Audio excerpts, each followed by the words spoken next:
તમે આમ ચશ્મા પહેરો તો બીપરા કર લાગો હા ક્લીન સેવમાં. જો મને ઘણા બધા લોકો રોહિત શેટ્ટી કહે છે.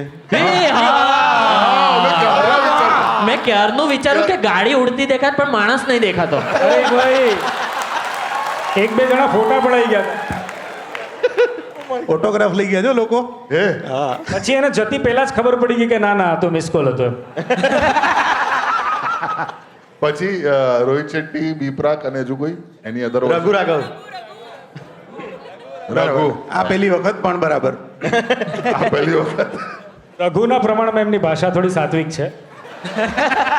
હા આયુર્વેદા કરે છે અને પાછું હીલિંગ થેરેપી પણ કરે છે. મ્યુઝિક દ્વારા doctor Kedar Bhargav does healing. એટલે ડોક્ટર કેદાર ભાર્ગવ નહીં, ડોક્ટર કેદાર ભાર્ગવ ડોક્ટર નહીં. હા સોરી ભાર્ગવ સાથે આવી ગયું. એટલે પણ અમારે એવું થાય હો કે અમને એક જ માણસ ગણે લોકો. હા હા કે ભાઈ એવું મને પહેલી વાર જ્યારે હું તમને બંનેને ઓળખતો એટલે તમને બંને ઇન્ડિવિજ્યુઅલી ઓળખતો હતો એટલે મને એવું લાગ્યું કે આ કેદાર ભાર્ગવ કોઈ સિંગલ વ્યક્તિ છે જે મ્યુઝિક ઇન્ડસ્ટ્રીમાં આવ્યું છે. પછી ખબર પડી તમે બંને સાથે કેમ જોડાયા કે ભાર્ગવ અટક પણ હોય છે ને ઘણા બધા લોકોને, એટલે એવું લાગે છે.